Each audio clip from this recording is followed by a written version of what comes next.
Oke, untuk video kali ini kita akan berbagi tips menyeting murai batu untuk dilombakan ya teman-teman ya. Nah, ini untuk pemula-pemula yang masih pusing, bingung gimana caranya menyeting murai batu. Mudah-mudahan video ini bermanfaat. Untuk menyeting murai batu teman-teman tidak usah pusing ya, karena kan hobi itu kita untuk kesenangan, untuk menyenangkan ya. Menyenangkan diri kita dan juga menyenangkan hewan peliharaan kita. Jadi nggak usah merasa terbebani, terlalu mikirin settingan-settingan. Di sini akan saya paparkan 2 settingan umum secara umum murai batu untuk dilombakan.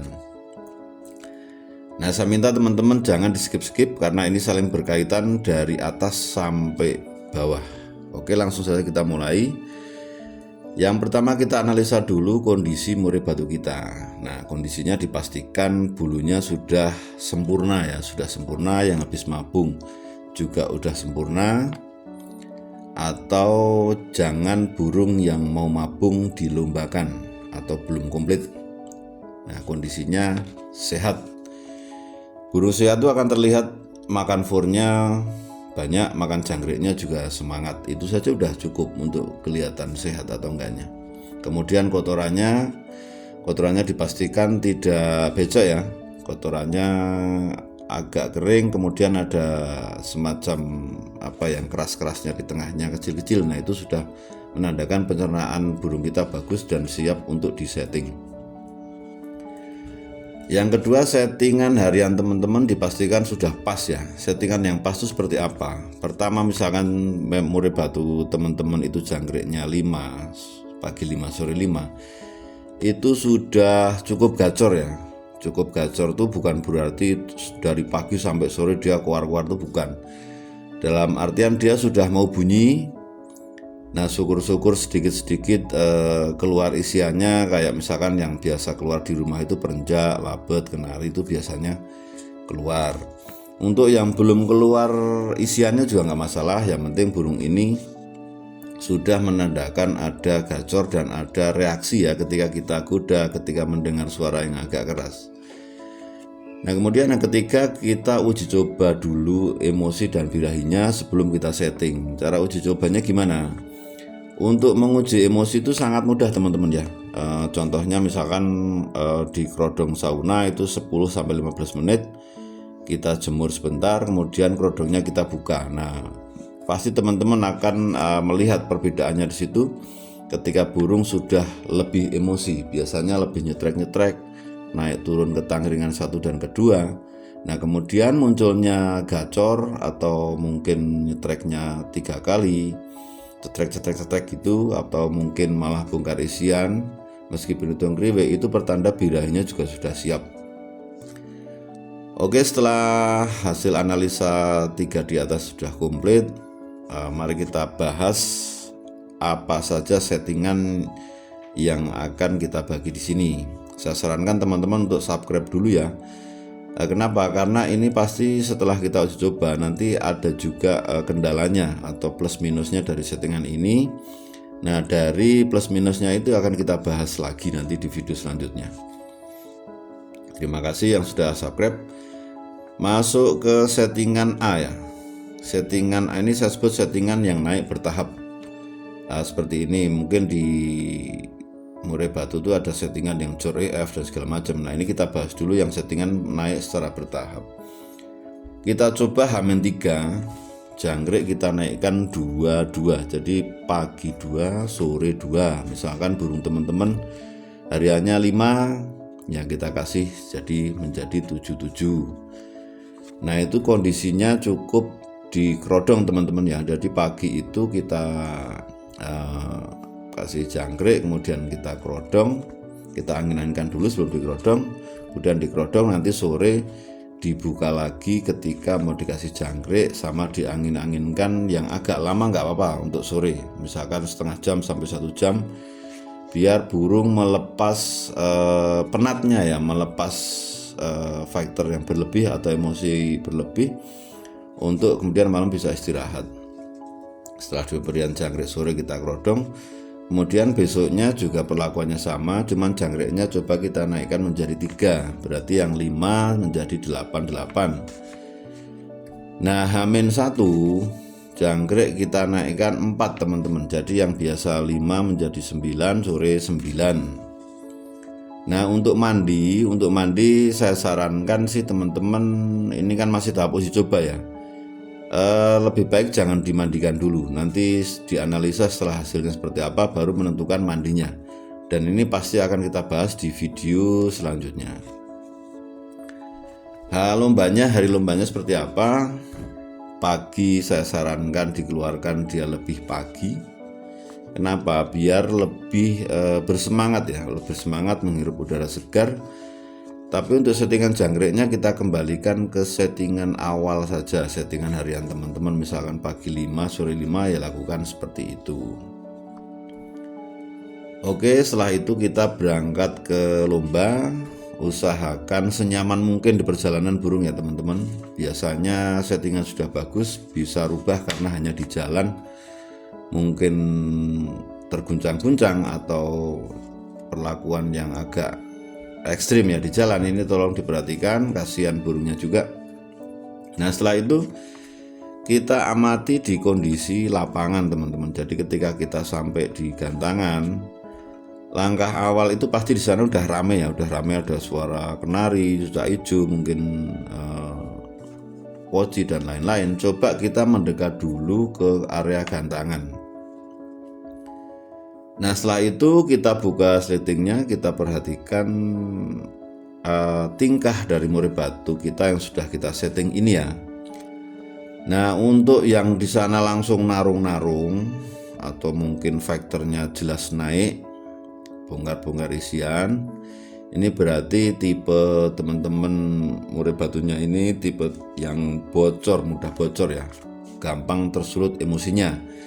Nah tapi tidak usah khawatir, kita tinggal menjauh saja setelah kita pesen tiket ya. Setelah kita pesen tiket, kita jauhkan dari suara-suara burung. Syukur-syukur bisa sampai tidak terdengar, itu lebih bagus. Nah kemudian apa yang harus kita lakukan ketika murai batu kita sampai di gantangan ternyata hanya diam saja atau ngeriwik.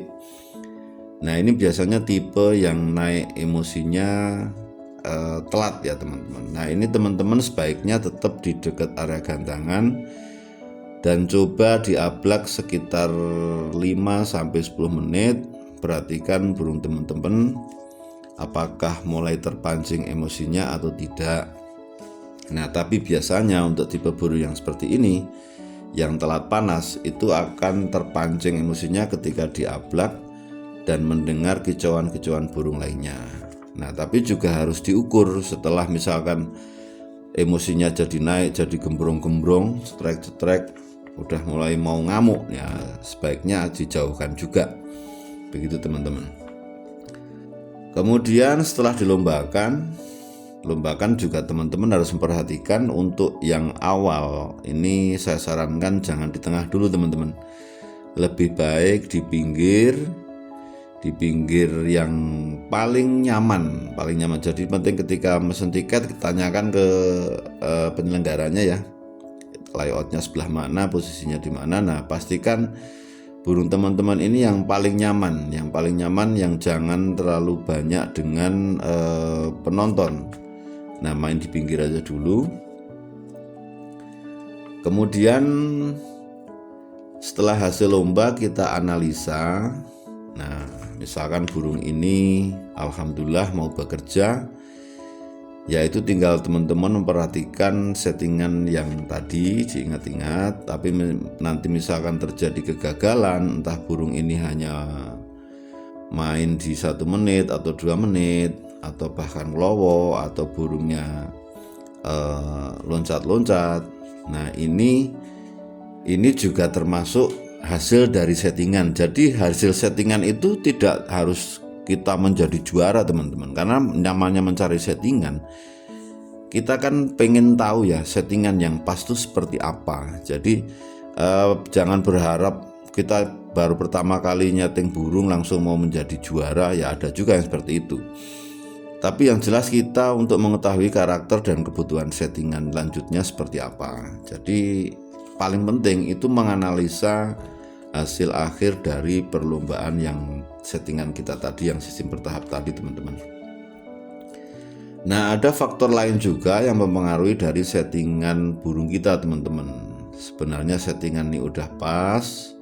Nah, tapi karena mungkin di lokasi gantangan ada semacam lawan yang lebih dewasa, atau suaranya lebih lantang, atau tembakannya lebih tajam sehingga burung kita drop, itu juga harus kita perhatikan. Nah, itu juga mempengaruhi nanti bagaimana kita untuk melatih keseharian burung itu. Nah, kemudian suhu udara teman-teman. Jadi sering saya bahas masalah lingkungan lomba ini sangat penting ya teman-teman. Jadi misalkan settingan teman-teman sebenarnya bagus, cuman karena suhu udara di sana itu terlalu panas sehingga burung teman-teman itu mangap atau mungkin didis. Nah, ini juga faktor penting. Jangan dulu dipastikan kalau settingan kita yang salah. Nah, perhatikan juga durasi kerja burung teman-teman. Durasi itu penting. Ketika di menit pertama dia mainnya seperti apa, di tengah seperti apa, di akhir seperti apa. Ini juga nanti akan menjadi pertimbangan selanjutnya untuk menambah atau mengurangi settingan. Jadi yang jelas kali ini saya sarankan teman-teman untuk mencatat atau syukur-syukur paling gampang di video teman-teman ya, di video. Tapi ada juga gantangan yang memang tidak boleh memvideo burung yang dianggap menakuti burung. Nah, kalau misalkan video juga bisa ditutupi dengan apa gitulah, yang penting tidak terlihat. Ini untuk analisa di rumah ini penting teman-teman. Jadi kita tidak akan pernah bisa merubah settingan kalau kita tidak tahu hasil akhirnya, dan hasil akhir ini yang jelas ya pakai video seperti itu. Nah, untuk settingan ini mudah-mudahan burung teman-teman konser. Tapi kalau belum ya nanti tinggal kita rubah lagi. Oke, untuk settingan yang kedua. Nah, ini settingan yang kedua ini sebenarnya cukup ekstrim ya teman-teman. Cukup ekstrim karena apa? Kita akan memberikan pakan yang sangat over, tidak sesuai dengan biasanya. Nah, ini biasanya ini untuk karakter burung yang mainnya biasanya nakal.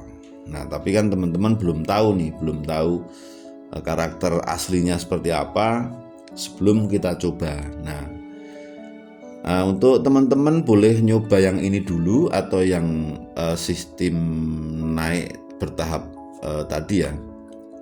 Enaknya gimana, sesuaikan waktu teman-teman bisanya seperti apa. Settingan yang kedua ini Jor EF ya. Nah, ini saya biasa lakukan ketika ini sudah mepet harus mau pengen lomba tapi waktu sudah mepet dan memang burung ini masih bahan, belum ketemu settingannya. Ini kita upayakan burung dari H-3 itu hariannya biasa saja, tapi kalau bisa diusahakan diablak setengah hari ya teman-teman ya, setengah hari. Kenapa? Tujuannya kan ini untuk merangsang nanti ketika kita Jor EF tuh burung benar-benar membutuhkan tenaga, sehingga burung kondisi diablak itu biasanya kan dia membutuhkan tenaga yang ekstra ya, karena dia pasti bunyi, pasti loncat-loncat. Nah, nanti kemudian kita Jor ini dampaknya biar lebih bagus.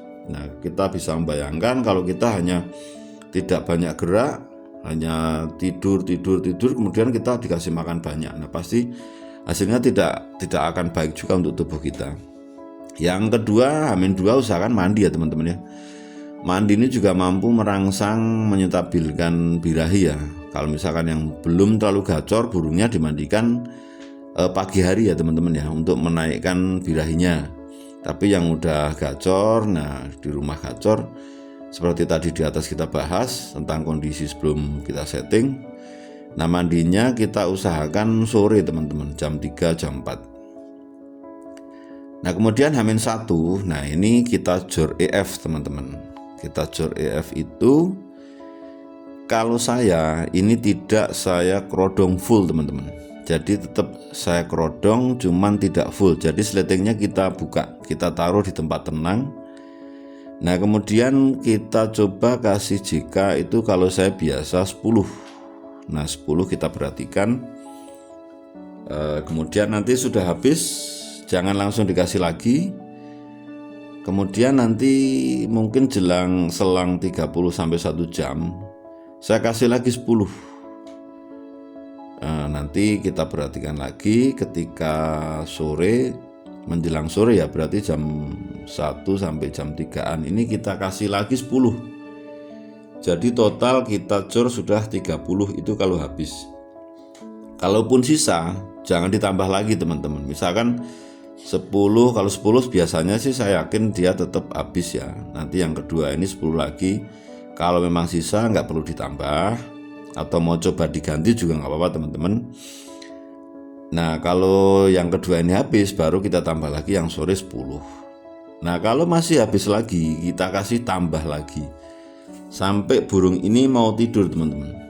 Biasanya menjelang maghrib. Nah setelah itu kita ambil, misalkan ada sisa berapa kita ambil. Nah ini saya ingatkan teman-teman, ini sangat penting sekali untuk yang mau ngejor EF ya. Untuk ngejor EF ini saya sarankan jangkrik jangan dimatiin ya teman-teman ya. Kalau kakinya sih boleh dihilangkan dulu biar dia nggak loncat. Teman-teman boleh pakai cepuk yang ada ininya, yang ada pengaman pinggirnya ya. Jadi jangkrik nggak bisa lolos. Nah jangkrik 10 itu kita kasih fur juga teman-teman. Jadi misalkan dia makannya nggak langsung habis, itu si jangkrik tetap hidup. Nah makan fur itu tetap hidup, kemudian tidak akan menimbulkan penyakit kalau misalkan jangkriknya tetap hidup. Oke seperti itu. Nah setelah itu untuk hari lombanya seperti apa? Hari lombanya kita balik lagi ke settingan harian biasa. Nah ini penting ya teman-teman, ini kan masih mencari juga, masih mencoba. Nah ini karena habis jor EF, ini saya sarankan di hari lomba itu mandi teman-teman. Nah ini untuk, tapi dilihat juga ketika pagi itu kita lihat burung nyisir seperti itu ya kita mandikan. Tapi kalau memang burung terasa nyaman-nyaman saja, teman-teman perhatikan ya nggak perlu mandi. Tapi kalau yang burungnya pagi-pagi langsung nyisir, kelihatan didih-didih, saya sarankan dimandikan tapi jangan lama-lama teman-teman. Nah kemudian setelah dimandikan, EF-nya seperti biasa ya teman-teman ya. Setelah dimandikan pastikan bulunya kering, kemudian kita kerodong sampai nanti dibawa ke tempat lomba. Nah untuk setut EF di lapangan ini saya sarankan untuk teman-teman yang memang belum ketemu settingannya itu saya sarankan tidak usah dulu. Nanti setelah hasil analisa baru kita lakukan untuk dongkrak di lapangan namanya ya, setut EF. Nah itu dulu dari Studio Kicau, mudah-mudahan ini bermanfaat. Jangan lupa teman-teman subscribe untuk mendapatkan video lanjutan dari settingan harian murai batu lomba untuk pemula ini. Terima kasih sudah menonton.